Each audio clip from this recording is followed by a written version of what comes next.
I'm Sandy Lowries and welcome to the Good Girl Confessional. Today in the Confessional, I am so thrilled to be chatting to Tara Moss, the award-winning author and advocate for women, children and people with disability. Tara has written an incredible 13 books published in 19 countries in 13 languages, including her critically acclaimed non-fiction book, The Fictional Woman, and her latest work, the internationally best-selling historical crime novel, The War Widow. Her books centre around strong female characters. Tara is an experienced documentary host, interviewer with a passion for research and human stories, and over the years she has shone a light on important issues such as the murder of Reza Berati on Manus Island and the phenomenon of cyber hate. In 2015, Tara received the Edna Ryan Award for her significant contribution to the feminist debate. Since 2013, she has been a national ambassador for child survival with UNICEF. Today, she joins me from British Columbia in Canada so we can chat about feminism, CRPS Awareness, and her brilliant new book, The War Widow, the story of Billie Walker, a gutsy, champagne-drinking private investigator in post-World War II Sydney. Welcome, Tara Moss. So, welcome, Tara Moss, to the Confessional. How are you? I'm good. I don't know how much I have to confess, but I guess we'll find out. I think the most brilliant part about you, or one of the most brilliant parts about you, is that you've been confessing lots of things over many years with your incredible advocacy work and getting the word out there for many, many causes, which is so brilliant. Thank you. I appreciate that. So I'm thrilled to have you here. I'm loving your background there. It's a beautiful colour in the background on your wall. Yes, and it's a real background, one that I can touch. I do like the virtual backgrounds, but I don't really feel like being surrounded by flames right now, or kind of like I just went for au natural. And so I'm here in Melbourne, and it's actually quite sunny and warm today, and you're over in British Columbia. How's the weather over there? It is a bit rainy, but lovely. I'm living in Victoria at the moment, which is my hometown where I was born. And one of the wonderful things about Victoria is it's on Vancouver Island, and it's famously mild for weather in Canada. So while other parts of Canada are experiencing snow, even for my sister over in Vancouver, we might even have a t-shirt day here on the island. So it's pretty ideal if, like me, you're keen to kind of get out and go for walks and things like that. So it's a nice lifestyle, and perhaps not what a lot of Australians think of when they think of Canadian weather. That's true. I guess I think I tend to always think about snow, and yeah, it's crazy. Famously so, and there are so many beautiful ski slopes and things like that. Not that I'm much of a skier, especially now, but nonetheless, there are lots of parts of Canada, particularly around where I live, where it is just very beautiful and mild, and yeah, you're not having to get the frozen ice off your car every day as you're leaving the house or anything like that. It's actually very lovely. It's a bit like Melbourne, actually, in terms of weather. Okay, great. And we're having, well, I wouldn't say unusually hot weather, because as you know, Melbourne is highly fickle, and yes, she changes her mind every day in terms of weather. So, and that is right. That is right. Go Melbourne. So I always refer to Melbourne as being a woman, because she's fabulous and brilliant, but she can change her mind whenever the hell she pleases. So exactly, and she always has good reasons for that, I'm sure. Yeah, I'm sure she does. I wanted to say to you, first of all, I mean, there's so many things I really hope to talk to you about today, but congratulations. Oh, you've got The War Widow in your hands. I do. So congratulations on this amazing book, already a bestseller. Yes, thank you, Sandy. And it's so excited for me as the author to see it in someone's hands, because this has been a pretty strange year with COVID and unprecedented changes in publishing and in all of our lives in whatever field we happen to be in. But after 21 years in publishing, I've never quite seen anything like this. And I am missing that opportunity to meet readers firsthand and actually see the book in people's hands after so many years of writing it, alone. So yes, Yeah. anytime you want to hold it up, I'm just like, oh, this is really exciting for me to see it in someone else's hands. It's not just a figment of my imagination. I actually did write a book. It actually is in people's really hands. did. And they all read it. Yes. You really did. And not only do I have a copy, but I also bought a copy for my son's partner, and she's an extremely mad crime fan, and she loves your work so much. So when it first came out, I made sure that she got a copy as well. I love hearing that. Thank you, Sandy. One of the things, first of all, before we talk about this extraordinary book, is that everybody says that you take this extraordinary amount of time to research. And this book was no exception, I believe. So how long did it take you to research this extraordinary book?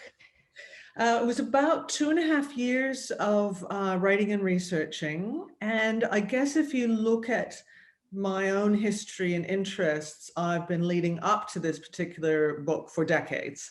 So it is the culmination of my interests in the 1940s, in my interest in World War II, particularly civilian stories and women's stories.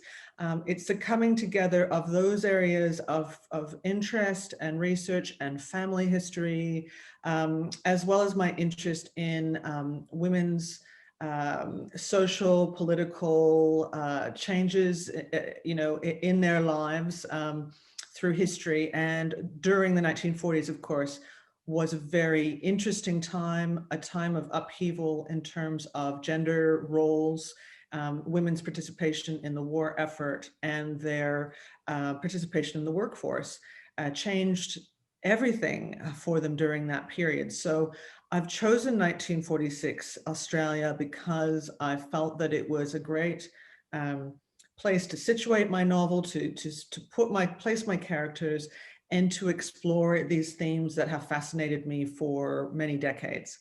So the actual book, yes, 2.5 years from conceiving of that book to actually submitting it, but much longer in terms of my general areas of interest and research. Fabulous. And I love that it is set in Australia. So it's set in Sydney, I'll tell everyone. And you have created this kind of really extraordinarily tough, fantastic female character. All of your female characters tend to be really strong and empowered women, and I love that. But Billie Walker, who is your main character in this book, who is an extraordinary PI, private investigator, and war correspondent. She's pretty tough, she's strong and incredible. So tell me about the concept of where Billie came from, because I feel like I'm going to ask, is there a little bit of you in all of these characters? I get asked that a lot, and I can see why. I'm sure that I have put elements of my personal knowledge, I'm not going to call it personality, but my knowledge, into my characters. So each of the characters I've written, whether it's Billie Walker or McKady Vanderwall in my contemporary crime series, or Pandora English in my paranormal series, all of the characters have elements of what I know to be reality in the world. So it's particular perspective that I'm bringing to the story. But each of them are different and they're their own character. They would all be totally part of the same girl gang though. Like I would very much love That's the kind of gang I want to be part of. I like these girls. I want to be at that dinner party. Or Billie would doubtless send us off to some bar somewhere to have fabulous champagne cocktails. And I want to be there for that. But each of them are different characters. And I guess what I do as an individual, as someone with my own lived experiences, with my research experiences and 21 years of writing professionally, is I'm bringing all of that to the story and to the character and to their perspectives and choices and viewpoint. And I think that's one of the reasons why we need diverse writers, because there are elements of those characters that really can't be brought to life by other people. They're specific to the author. And I think that's very much what people see when they say, you know, is there some of you in Billie Walker? It's like, well, yes, there's some of my viewpoint and the knowledge I've gained or gone out to research or experienced, which informs the general plot, but particularly that central female character. And she is, she marks 21 years of books where I am centering women and girls in fiction and nonfiction, which is an incredibly important project for me, and I think will be, you know, my life's work overall. Regardless of the genre, I'm going to keep centering those types of voices. And honestly, I think myself and many, many, many women, thank you for that. Because I think, you know, I have a daughter, I know that you do as well, but it's, you know, so incredible to see characters like those that you have created who are strong and incredible, regardless, as you say, of genre, and that our daughters are reading that. And come, you know, younger girls, younger women are reading those books as well and coming through and kind of saying, oh, wow, you know, we're not all the, oh, woe is me and whatever going on. There's and a they're tough, central to the plot. They move the plot forward. So, and I think that's something that books and film lacked when I was younger. Yes, there were a few exceptions, you know, there's Sigourney Weaver in Alien or whatever, but for the most part, when I was a young girl, when I was my daughter's age, she's currently 9, there really weren't a lot of options. The best you could do was a universe that was entirely peopled by men, but had just one exception. You know, there was the one Princess Leia or the one, you know, the one female character who was always the love interest, but might actually kick a bit of butt, you know, might be allowed just that little bit of room to kind of be involved in the action and the plot. Probably going to get rescued as well, but they might, always, you know, they might have a few cool lines, and that's kind of what we had. That was the best we could do seemingly at that time. And things have changed, but we do know from statistics that particularly in children's fiction, but really across the board, female protagonists are still rare compared to male protagonists. And it's also quite gendered in terms of what kind of books we encourage boys and girls to read. So boys are not reading about women who are the center of a plot, but girls are reading about men who are the center of a plot, you know, kind of all the time as a universal norm. So there's definitely still work to be done, and it's something that comes naturally to me to be part of that, because it's also what I like to read.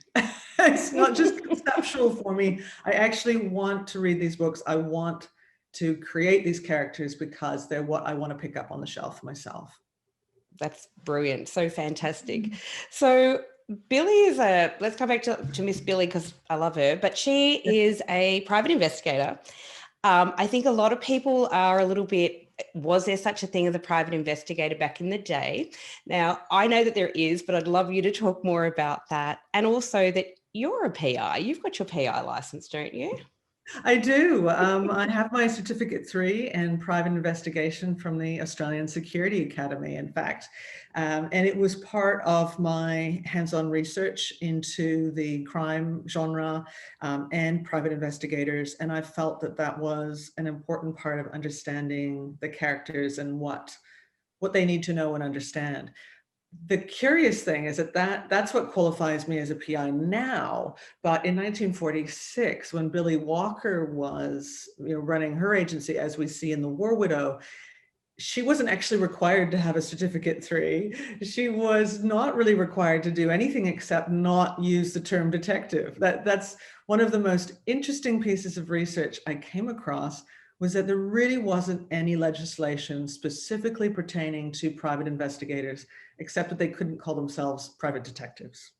And that was specific to Australia. So of course we are familiar with film noir and hard-boiled, and I love the American take on the genre. You know, I'm a big Chandler fan, and you know, it's wonderful, but that private dick, private detective, even the terminology was not something that was used in Australia. So she's a private inquiry agent or private investigator, but she can't call herself a detective. And that was actually something you could get in trouble for pretty much anything else went, Ooh. but that's something you can get in trouble for. There were female private investigators around the world, but in Australia, specifically during that time. So she is not, she's not an unrealistic character. She's not inauthentic. She's not just coming from the, the mind of a feminist who wants to kind of shoehorn her into a particular scenario.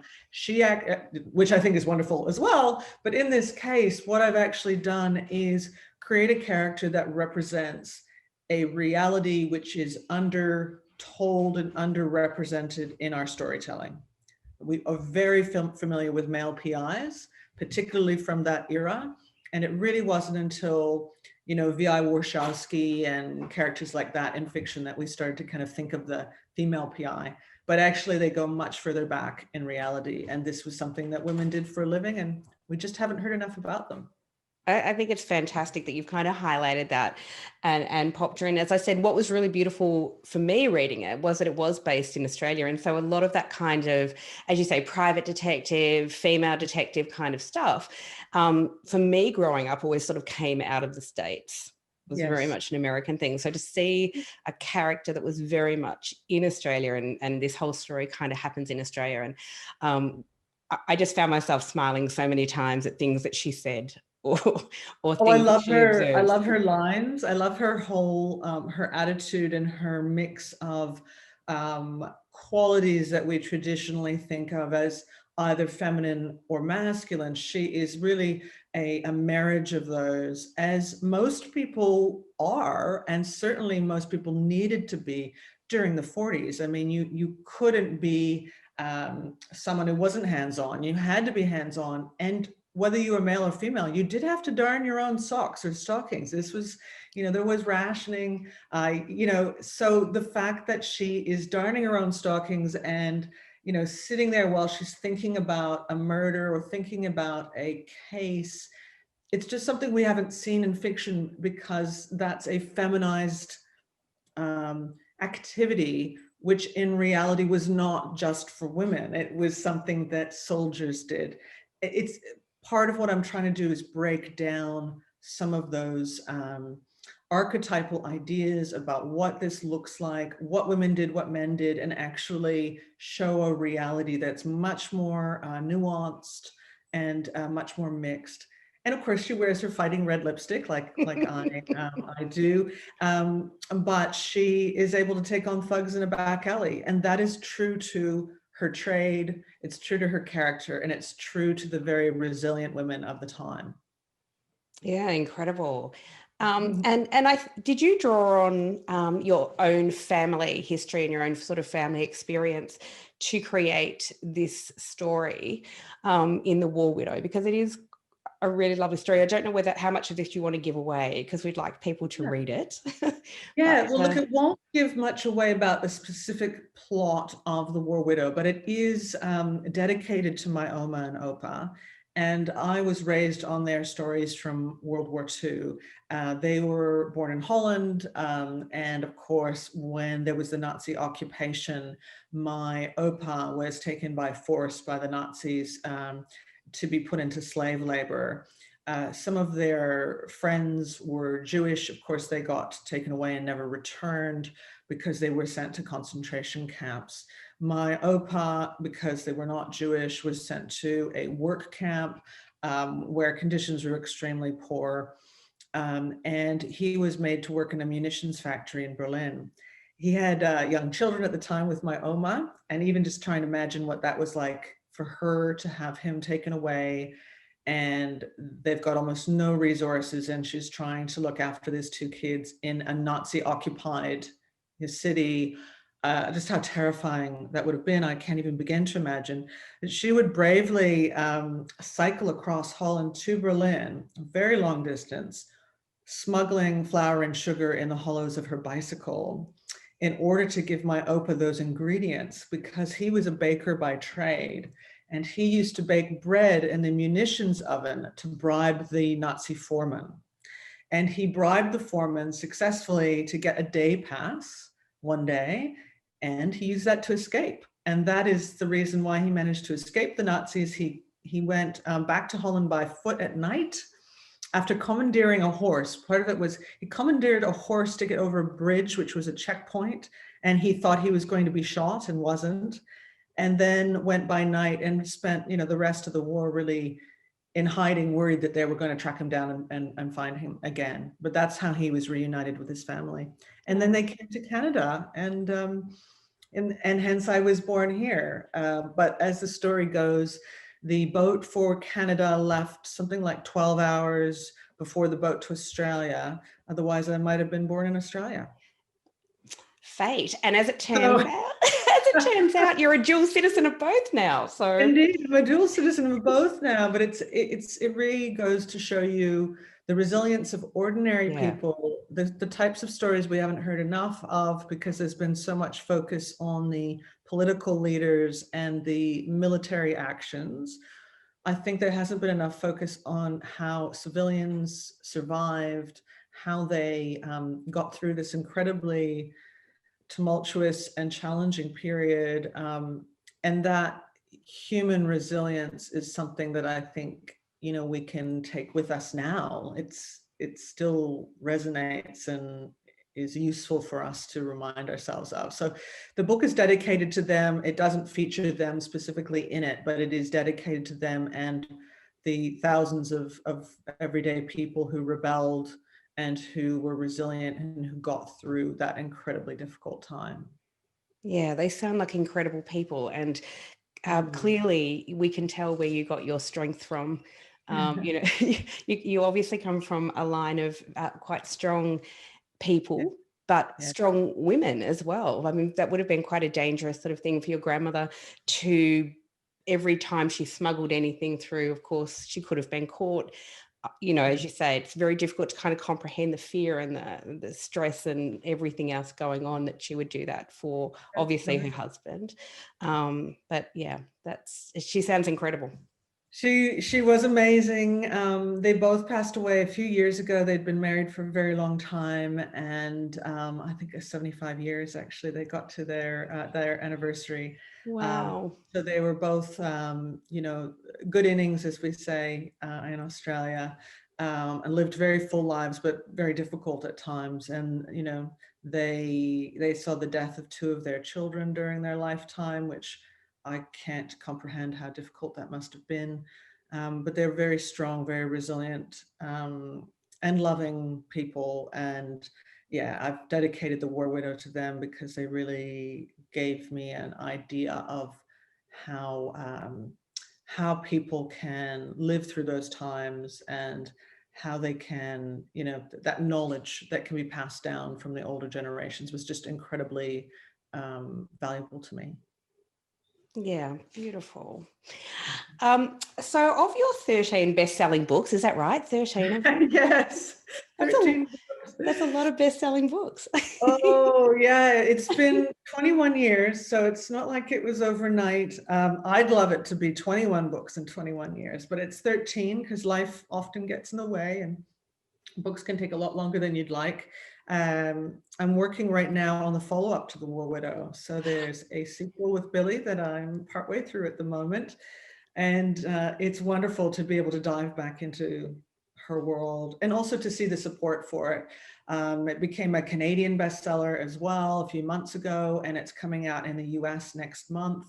And it's going to be coming out in Germany in January and so on. So we've got this wonderful momentum happening, and the feedback has been so encouraging. And so I feel very fortunate and privileged as a writer that I get to write this character that I love and continue doing that because of the reader support and publisher support and bookseller support. But the accolades are really well deserved. I mean, your work is really beautifully written. I mean, there's no two ways about that. And your characters are so whole, if that makes sense. They're very three-dimensional and very real. And I think that's a testament, obviously, to you as a writer. Thank you. I appreciate that. So your book, you were saying this is what is about to be released in Germany, which is great because your books sell in 19 different countries. Is that right? In 13 different languages? That's correct. Yeah. So I'm very fortunate, as I said, that I have that reader support and the support of publishers and booksellers, because that allows me to, write the next book. And that's not something to be taken for granted in publishing generally, but particularly what I've seen over the last decade and since February, March, when the pandemic hit. This is now a sort of a new crisis within publishing and for writers. So the fact that that I'm able to hang on and that the publishers are, supporting me to continue writing and to continue writing Billie Walker and that do this sequel is just, yeah, it makes me feel very lucky indeed. And it's something I can do from home. And that's not the case for everyone right now. And that's been incredibly hard for huge populations of people around the world. So yes, I guess I'm lucky I'm a writer, but it's not always an easy craft or easy career, but it's worth it.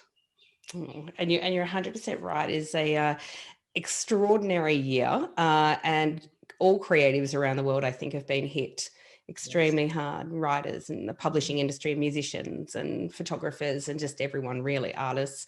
It's a difficult time, and I think one of the reasons I love having this podcast is exactly that: is showcasing the extraordinary kind of talents of women. And our little magazine, Women Beyond 40, is launching in December, and in a way, starting that through a crazy pandemic was almost an answer or a way to help create opportunities for female writers to write articles and get them out there. And yeah, but yes, you're right. It's been a really difficult year for a lot of people. And That you're doing that, and it's not nothing as well to be focusing on women who are 40 and over. I mean, I wrote about that in the Fictional Woman, and the stats speak for themselves about how much how women have a smaller slice of the pie to begin with, but in particular, in terms of getting public support and notoriety or acclaim, it's so focused on younger women, and then we just kind of forget women when they get to be 40 or older. Some women are breaking that mold and doing amazing things, and thankfully they're there as trailblazers, but it is not the norm at all. So I really have to say that is a wonderful thing, and I applaud what you're doing, Sandy. No, thank you very much. And I've been told by a number of people, mostly men, that why would you be doing this? Why would you launch a magazine that is dedicated to women beyond 40? I'm 51, and I am so lucky to be surrounded by extraordinary women, a lot of whom are creative, some that are not.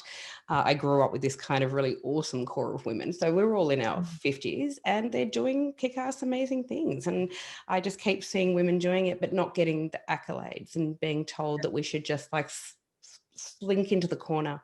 And yes. Yeah, symbolic annihilation, it's called in academia, the complete absence of representation in so much of our culture. So that symbolic annihilation is something that perhaps some of your younger listeners might not have encountered yet, but will unfortunately probably encounter later in life. And the more that we break through that and prevent that symbolic annihilation from continuing, the better it will be for everybody. It's incredibly ageist, but it's incredibly gendered, because for a lot of our male colleagues, of course, that being an older gray-haired male writer is the norm. I mean, that's the archetype, literally, of what a thinker is, what an authority is, what a leader is. But for women, there's no such equal archetype. We're witches and crones. So absolutely. Yes, I'm going off topic a bit because of the Fictional Woman, but that was one of the chapters in that book, my nonfiction work, because it is such a problem. And I do think we're making some headway, but there's a long way to go. There is a long way to go, and I'm glad that you brought up The Fictional Woman, because what an extraordinary book it was and is. But that was like 2014. That's Am I getting that right? And so when we think that 6 years later, you know, that those words still need to break through, that those truths still need to break through. And you're right. One of the things that I noticed with you, which is brilliant, is that you've been talking about your wisdom, your wisdom. What do you call My wisdom highlights, your yeah. wisdom highlights? How are they doing there? No, I can see them. They have got developing a nice little streak off each temple. Oh, nice. I come with my own glitter now. I've got for your listeners, I have salt and pepper hair, natural salt and pepper hair, and it's a great deal darker than I was expecting when I started to grow it out. I just was ready to see what my natural coloring was after having been a blonde in my youth and then dyeing my hair to keep it that color for some reason, and then trying red and trying dark and all this kind of fun stuff. I thought I'll just want to see what my actual hair is, and now I love it and I can't see turning back. But it is amazing. A pepper color, so there's I don't know, it depends on the light. It can look kind of granite, or a friend of mine's daughter very sweetly asked who does my hair and gets that amazing black with the silver highlights, and I'm like. I'm like, oh, wow. Can you imagine how long that would take to go through and just do like individual, just one little silver strand every few centimeters. That sounds like it would take a long time. No, it's natural, but it's, yeah, I'm really enjoying it now, but that grow out process was a bit strange a couple of years ago, getting the line. Yeah. The old and new was not fabulous. I think a lot of women during the whole COVID, especially in Melbourne, we were in heavy lockdown, as you know, and so there was a lot of women going, oh, you know what, I can't get to the hairdresser. I'm just going to try it. I'm going to see what happens. And I'm friends with people and I follow people who've embraced it and they've gone fully grey and they look amazing. Amazing. I love it. It's just, it's been really cool to see, because for some people, it's incredibly freeing. The amount of, as everybody's lives are different, everybody's hair is different, their personality. But for a lot of us, my light's gone out, but you can still see me. I can see you. For a lot of us, there's an amazing amount of upkeep, like my hair is extremely thick. So if you're going to color it, that's a lot of time and a lot of upkeep, and it made my hair quite dry. Yeah, look, at everybody's lives are different, everybody's careers are different, and their hair is different, their bodies and their tolerances are different. But there are a lot of us who have got in the habit of incredibly high maintenance with our hair, and you do need to kind of question it and make a decision, like, is this actually serving me still, or is this just really expensive and horrible? And in my case, I'm not into it. I'm not going to be going back to that. And now I just find it so much easier to deal with. Well, you look gorgeous. I mean, it really suits you. And it really does look like you've got like little silver highlights. Yeah, it's funny. That was very unexpected. I've turned from the smiling blonde to basically Maleficent. That's kind of happened. And I'm okay with that. My husband, but you do love Halloween, right? So, and it seems. My husband and daughter both think I'm kind of like Maleficent, and I'm good with that. She has her dark side, so do I, but she's, still a pretty sympathetic character, so I'm fine with it. That, or the film noir femme fatale who's in the smoke bar. Yeah. Is a bit of a bad girl. That's kind of the different archetype I've managed to slide into naturally, it would seem. So my dark side is showing. So because we're talking about this as well, and like being empowered as women, you are an extraordinary advocate, and I know you called yourself outspoken. I mean, I just think that you talk the truth for women's rights and the rights of girls and children. So how did you first sort of move into that? I mean, clearly you're a feminist, which is great. But how did you move into sort of advocacy work, or did it just sort of evolve? I think it evolved fairly naturally, Sandy. When I was quite a bit younger, I remember the Royal Institute for Deaf and Blind Children approaching me for some fundraising, and I said, oh, fantastic. I would just jumped at the opportunity to help. And then that started to expand. UNICEF approached me to be a Goodwill ambassador. And this is a very long time ago now. And gradually I started to find my voice in what would now be called advocacy, but at the time I sort of thought was, oh, this is my nonfiction side. Because at that time I was writing books, I was writing novels, and people didn't really know very much about me as a person. They knew my fiction if they knew me at all, or they might know my photograph, which is its whole own issue. But when I started doing advocacy work, I thought, oh, there is a part of me that really wants to speak directly to issues rather than fictionalizing them. And that part of me grew and became stronger with time. And it became more comfortable as a speaking position, as a role, so that now it's just an integral part of me to advocate on issues and to speak out on human rights. And now the human rights issues that I align myself with most closely are the ones I can speak to with the most passion and directness.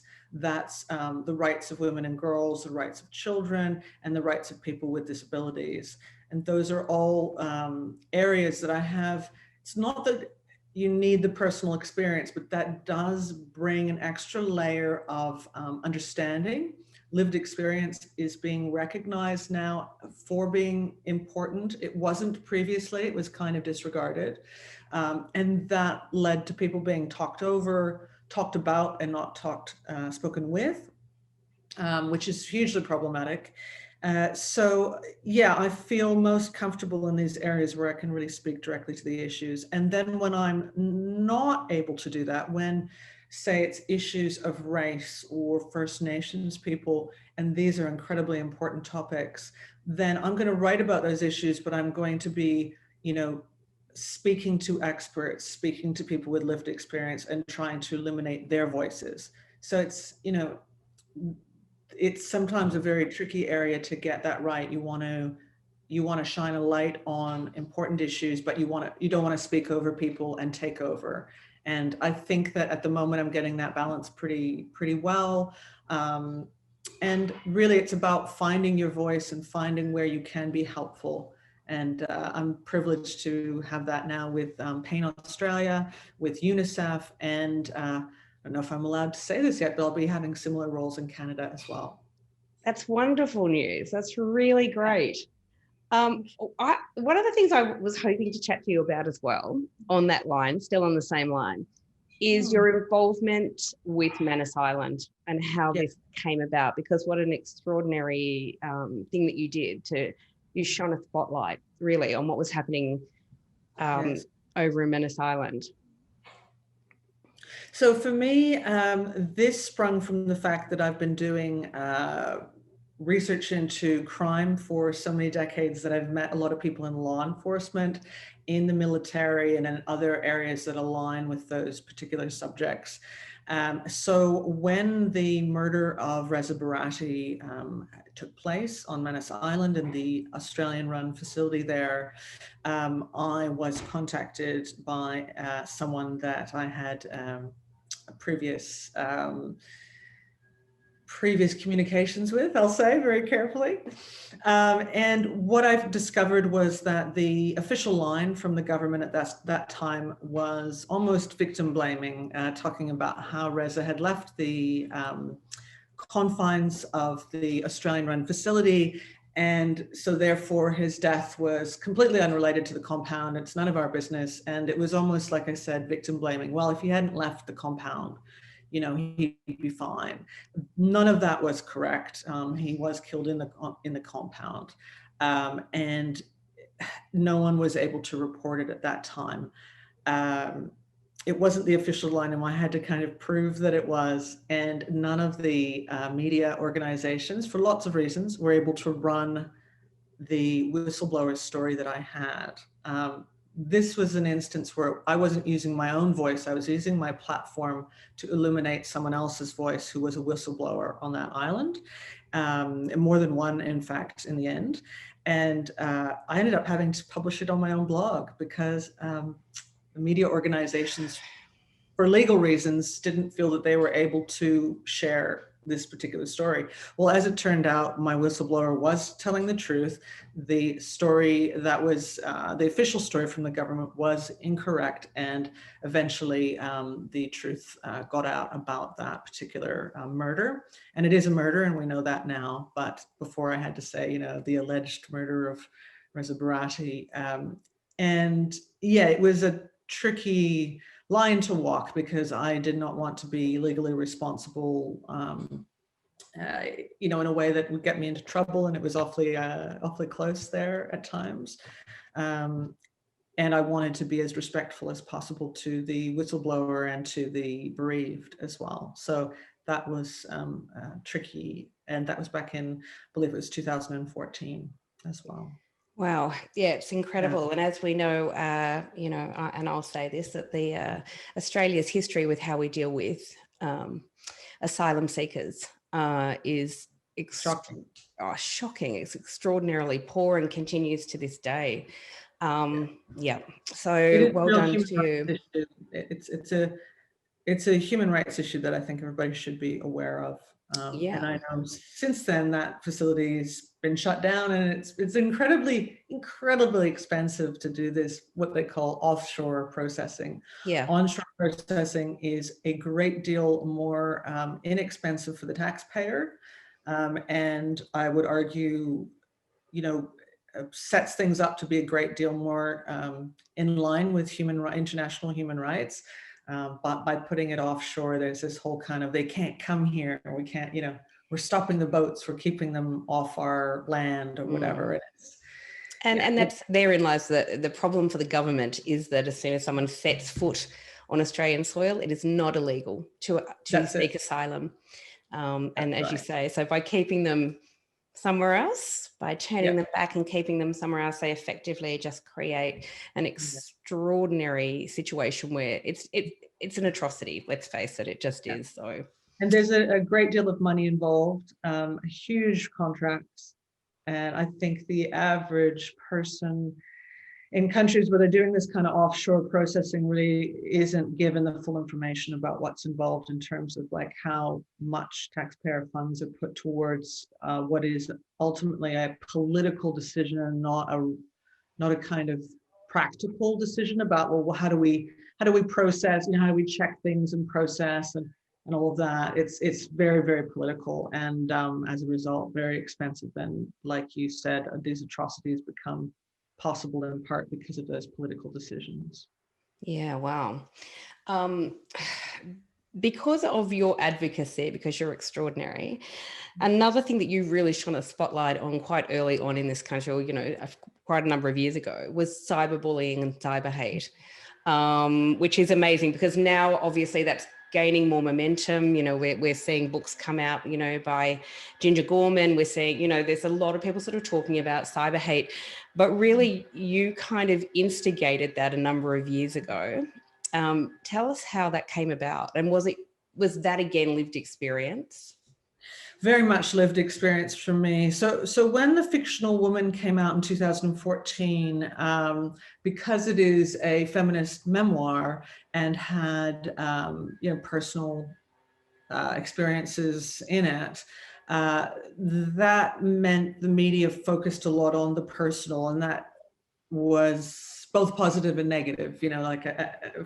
From my perspective as the author, some of it was frustrating because understandably, they were looking for their story, and what the story was to them was, Tara Moss was raped at 21. That was kind of the headline.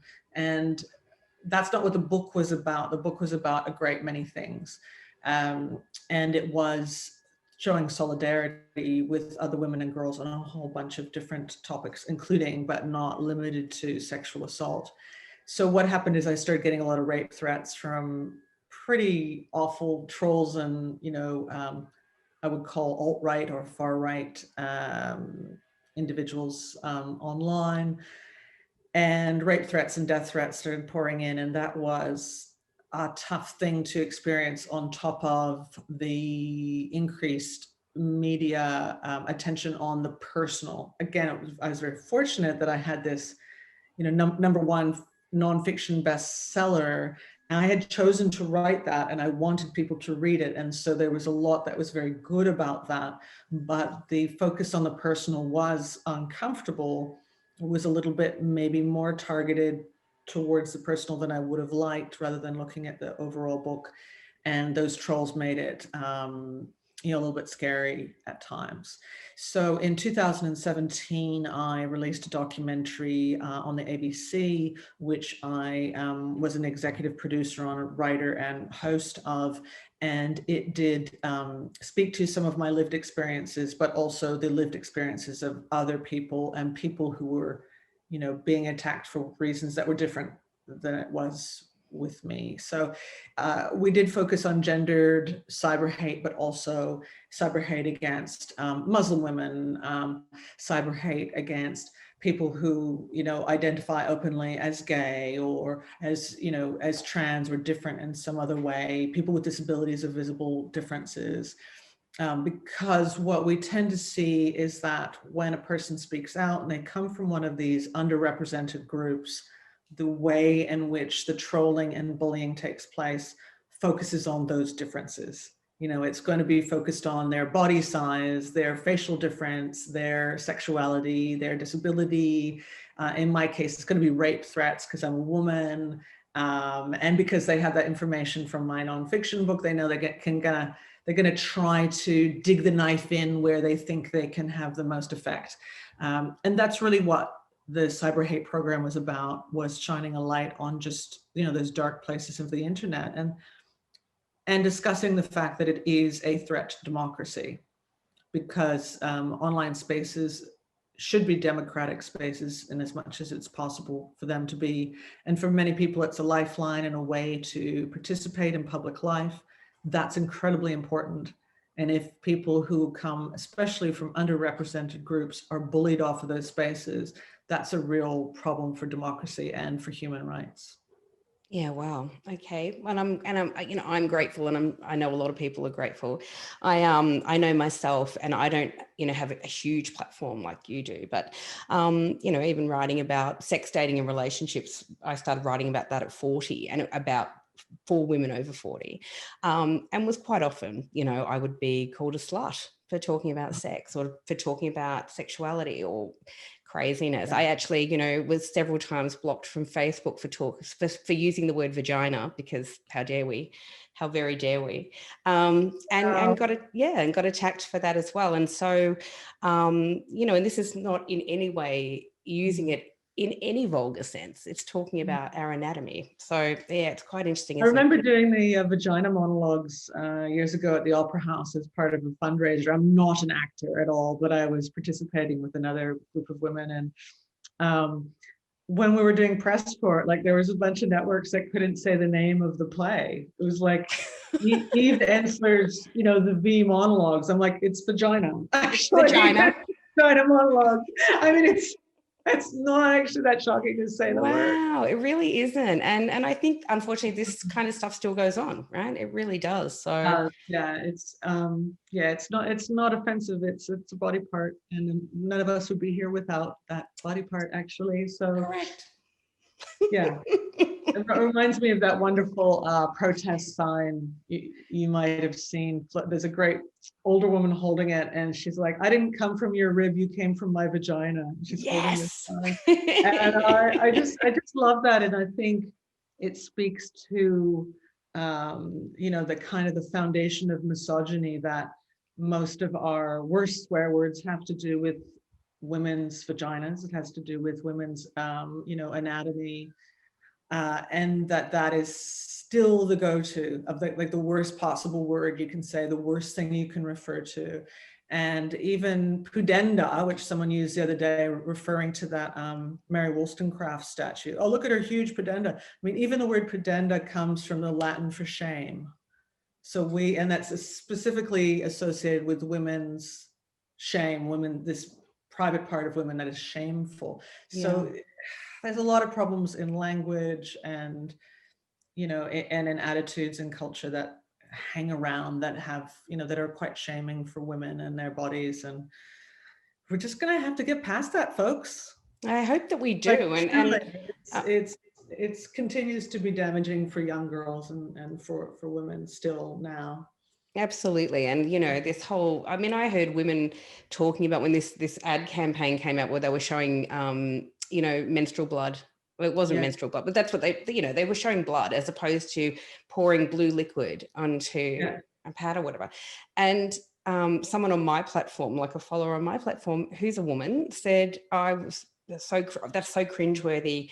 I can't even believe they made that ad. I can't watch it. Whereas I was quite shocked. I was like, but you're a woman. And for me, my daughter's 22 now, and raised by a pretty strong feminist mum, obviously. So all of those, nothing was off the table. And my son's very open to all of that stuff as well. Thank goodness, that's the way it should be. But I'm quite shocked that there's still women in this country, like in a free country or whatever, who are opposed. Like they're still kind of, there's a lot of self-shame. Yeah, there's a lot of self-shame, internalized misogyny, maybe is the word, maybe not, but there's that internalized sense of shame about the body. And, you know, like if my daughter sees menstrual blood, I just explain what it is. You know, it's part of life, because when that happens for her, I don't want her to get scared. Like it's actually not, it's not nothing to put in this fear of what that is and the shame of what that is, because it's real lived experiences for people who menstruate. And you actually don't want them one day to go, oh my God, what's happened? And I'm terrified, or, you know, some of the more far out religious beliefs that means they're, you know, they've sinned in some way and this is now a punishment that they're going to have every month. You know, that, yeah. And acceptance of our I bodies. could go on, but it's pretty, Yep. It is an issue around the world, and it's an issue we often associate with developing nations, and it, you know, it's an issue there as well, as I've seen through my UNICEF work. But yeah, it's also an issue at home. It's an issue at home as well. You live in your neighborhood, so yeah. Yeah, very, very true. So November is CRPS month, Awareness Month, and I thought it would be really fantastic to chat to you about that, given we're in November. We're in November. So I have CRPS, which is also known as complex regional pain syndrome. It's a bit of a mouthful, hence the abbreviated version. It also used to be called RSD. So it's had a few names over the years. And I think it was first discovered or diagnosed or recognized back in the Civil War. So it's something that humans have experienced for a long time, but it is a rare disorder. It is it generally comes from an injury. So for me, it came from a hip injury I had 4 years ago. Unfortunately for me, it's an extremely painful condition. It's something that can happen to anyone. It's, you know, in some cases, I've heard of people who've, like, you know, slipped on the street and twisted their ankle and developed CRPS from something as simple as that. And in other cases, it might be a more obvious injury, like a more severe injury. So it can be from something incredibly, seemingly minor, but it is a very serious pain condition. And yeah, I try not to think on it, but there are pretty extreme examples in there. You know, if you look up CRPS online, you will find some people end up with amputations of the affected body part. So it's, you know, not a small thing to get this type of diagnosis. And it's changed my life completely in the last 4 years or so. In fact, while I am speaking to you right now, I'm in a wheelchair.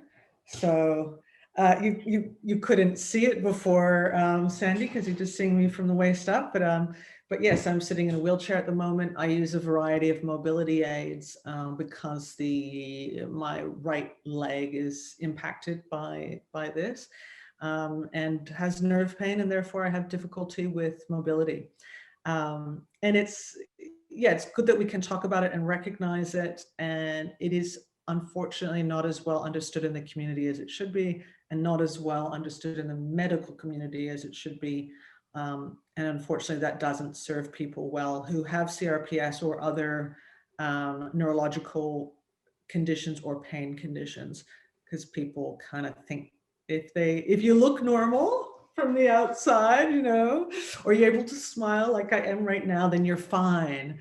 And they don't understand then why you might be using a wheelchair the next day and then a walking stick the day after that. And it doesn't fit with the pop culture idea of disability. Yeah, and that's a fascinating one, and one that's kind of really close to home for me. My mum had polio and contracted polio in Australia when she was 4, and so lived her entire life with chronic pain. And many years later developed something called post-polio syndrome, which involved CRPS because she was in intense pain. And people couldn't really understand how, because she did have leg braces on, but she could walk some days. Some days she needed her walking aid, her wheelie walker. I love it. I call them rollators. I've got an indoor rollator and an outdoor rollator now. I love a rollator. So my mum had 2 as well, inside, outside, whatever. Yes. And sometimes completely in a wheelchair. And it just would depend really on the level of pain, what was going on in her life, whether the pain could be controlled. And I do think that she would be so thrilled if she passed away a few years ago, but she would be so thrilled if she was here now and seeing all of this, because she was an advocate herself for the polio community and trying to raise awareness for that.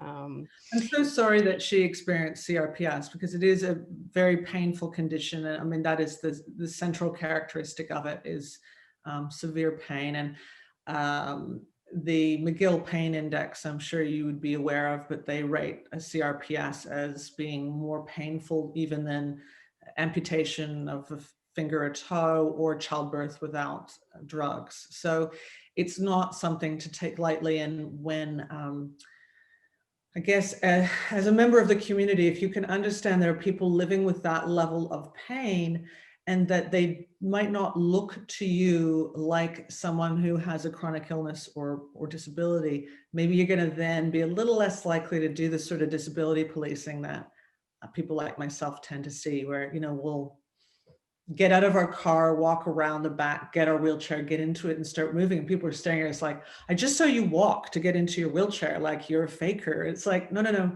Disabilities are not static. In fact, most disabilities are not visible. The vast majority of disabilities are considered invisible disabilities. And chronic conditions also are not something that a trained or even untrained, or certainly an untrained eye, but even a trained eye can't pick. You need to go and have a very lengthy assessment with a doctor for them to pick this stuff. The idea that you're at a mall and you can just glance at someone and like why they're using or not using a walker is just, it's outrageous. And it comes from a lot of things, but I think the representation or lack of representation in the media, on the news, and in pop culture has been, abysmal, and has really been a lot of talking over people and not talking with them. And that lack of representation has led to a lot of myth and stigma, essentially, when it comes to CRPS, or really a whole range of conditions that people experience. And how are you coping with this now? Because as you say, it's fairly new for you, 4 years ago. That's not a long time to adjust to something that's extremely major. Yeah, it's extremely major. I am not adjusted. I can't say, hey, it's a walk in the park. It's clearly not. I've been asked to be a pain champion by Pain Australia, which I accepted and thrilled and honored to take on that role. But don't misunderstand that. It's not because I'm a champion of pain. Pain kicks my ass. Like pain seriously kicks my butt. But I can be a champion of the conversation around chronic pain. And that's why I think it's important to discuss it, and why I felt comfortable taking on that title. It's not easy for anyone who has these types of conditions, but even just showing solidarity, being visible, discussing it openly is really helpful. It's also been helpful for me. The disability and chronic illness community and Spoonie community online have been total, actual lifesavers for me in the last 4 years. And they've taught me a lot and helped me to adapt and be resilient through this.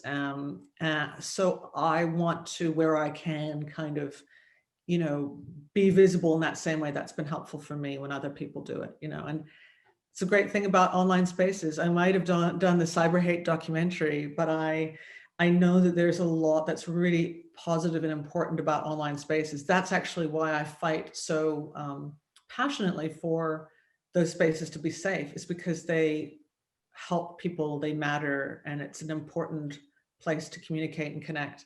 And that becomes especially the case if you have chronic illness or a disability, pandemic or otherwise. This is how many of us are able to connect with each other, because physically might not be as easy to pull off.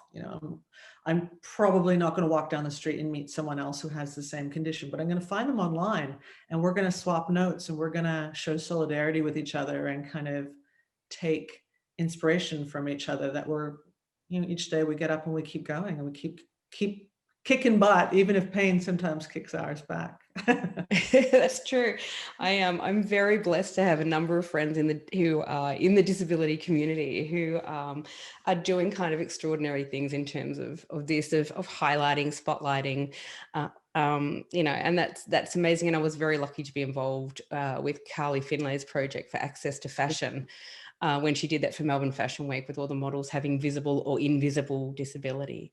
And even with that, I was sort of media coordinator for that. It was really fascinating getting those sort of questions with, well, why are some of the models, more disabled than other models? And you go, what does that mean? What does that mean? So you're right, this representation so matters. It matters. And talking about it is really important.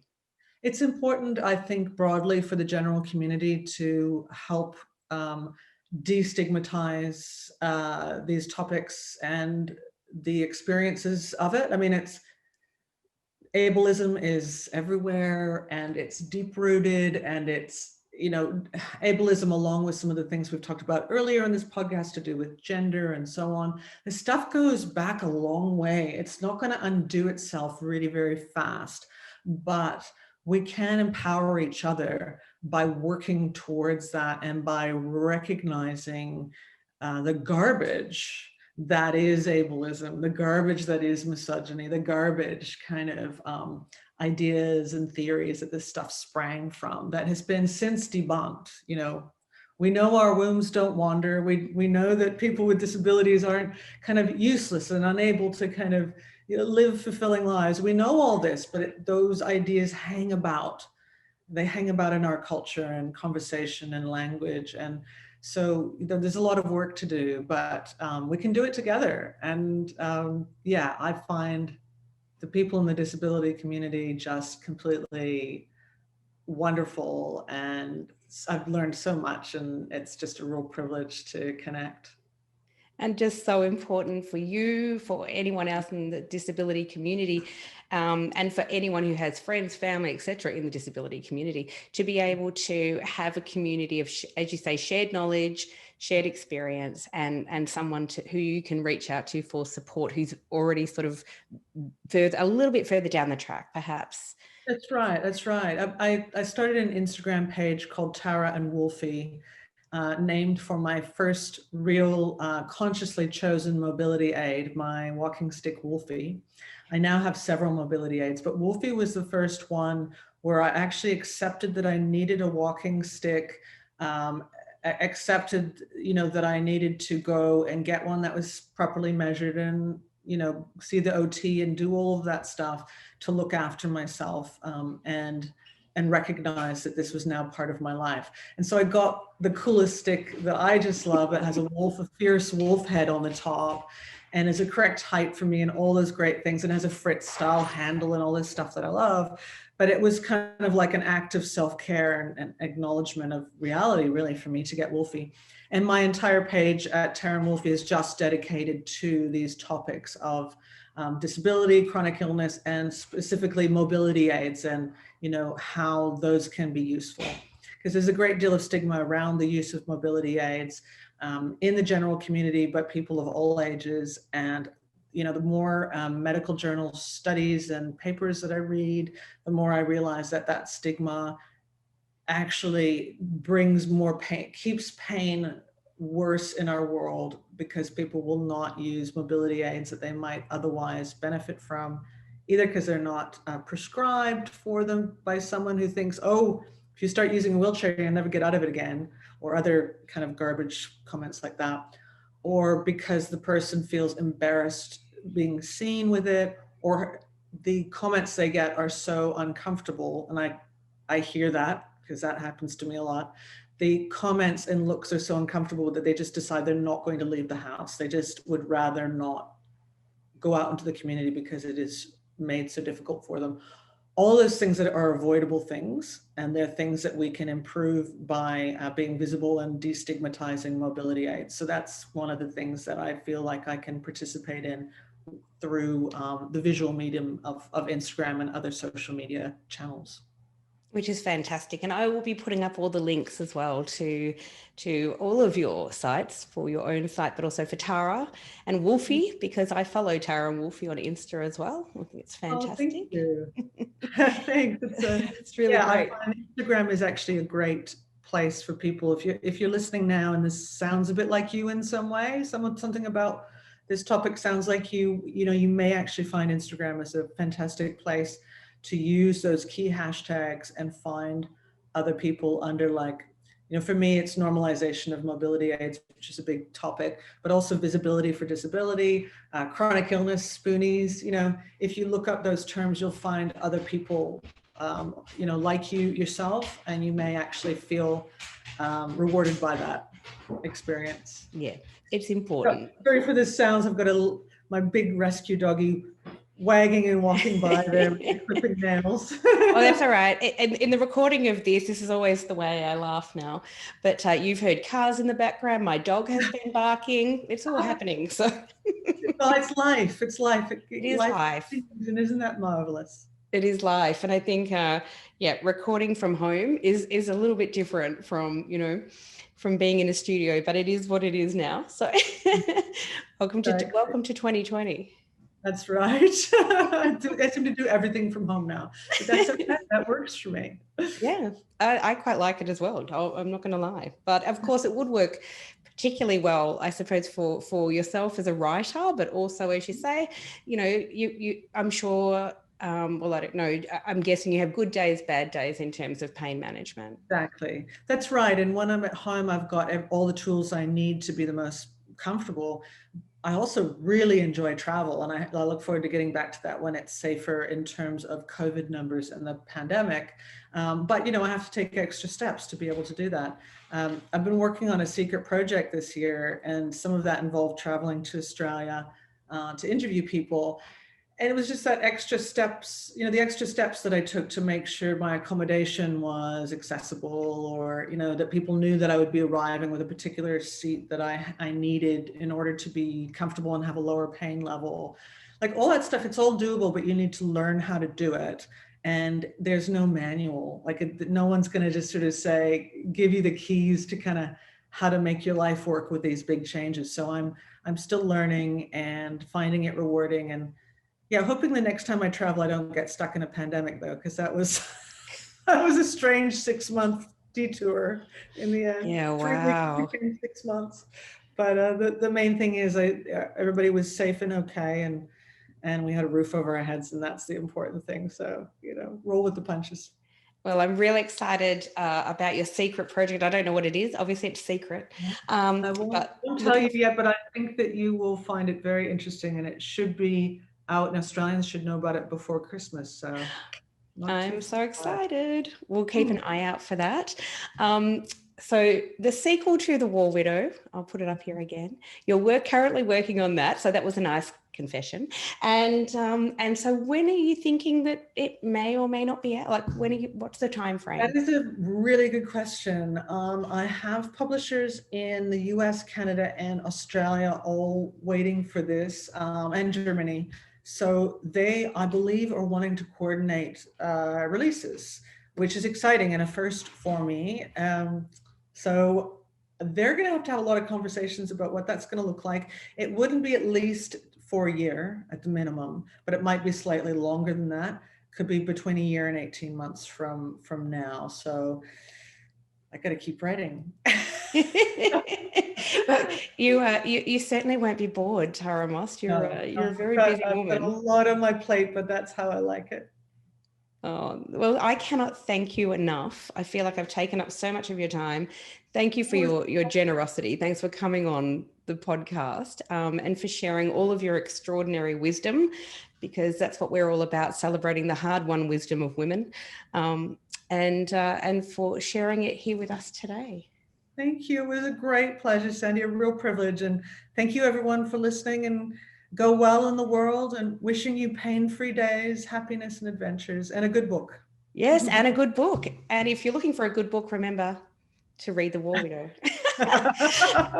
Absolutely. And congratulations over there too. I mean, you're in Canada, but congratulations to America on the Biden win, because oh yeah, that was one of the things I mentioned online was just the real material difference that will make for people with chronic illness and disability. And there's a lot of communities very affected by, which leadership team is in the White House, but wow, does it ever have a really direct effect on people with chronic illness?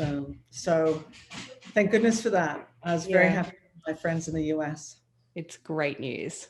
So, thank you very much, Tara. Okay, take care, Sandy. Thank you. Bye. Bye. Thanks for listening to the Good Girl Confessional podcast. The Good Girl Confessional podcast can be found on Spotify, Apple Podcasts, and wherever you listen to your quality podcasts.